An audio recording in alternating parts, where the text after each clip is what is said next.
Merienda po tayo. Yes po, muna po kayo. Opo. Ayan. Pakibigay na po yung merienda sa kanila. Ayan. Sayang naman po, di ba, kung hindi nyo po makakain yan. Pasensya na po kayo. Yan lang po yung nakayanan natin. Ayan. Sige po, kain na po kayo. Habang nagme-merienda po kayo, makinig po kayo sa akin, ha? Mabilis lang po to, mabilis lang. Ito lamang po ang mga gabay sa tamang pagboto.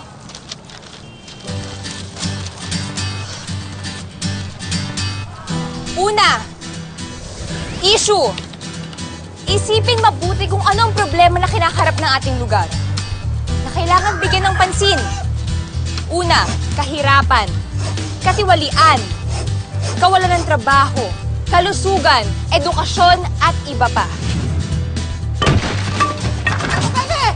Papa Bebe, okay lang po ba talaga kayo? Okay lang. Ako, salamat. Salitang okay. Okay lang ako. Pero wag ka, deep inside. Nasaktan yan. Ikaw talaga, Papa Bebe, oh. Salamat, ha? Salamat. Walang ano ba yun, Papa Bebe? Pangalawa, plataforma. May malinaw na programa, hindi puro forma. Malinaw na plano, gayon din ang kanyang paniniwala. Tikman ang pagbabago! Tikman ang pagbabago! Tikman ang pagbabago! Sure! Eat all you can!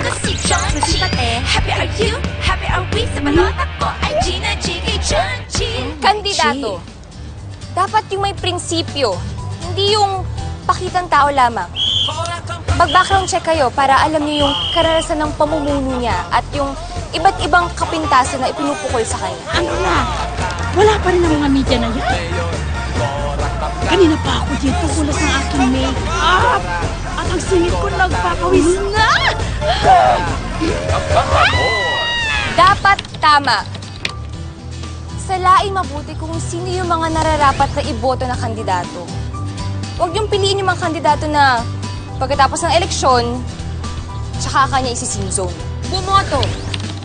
Mapalad tayo mga Pilipino at may karapatan tayong pumili ng pagpapalakad ng ating pamahalaan. Gamitin natin tong karapatan na to. Huwag po nating deadmahin. Ikaw, Che, anong klaseng kandidato iboboto mo? Ako, ang iboboto kong kandidato ay yung tapat.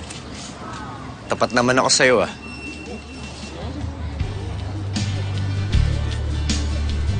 Hindi yung puro salita lang po at yung puro paasa lang. Che, lahat ng pinangako ko sa'yo, tutuparin ko yun lahat. Matagal ko nang inilibing yung pangako mo sa akin, John G.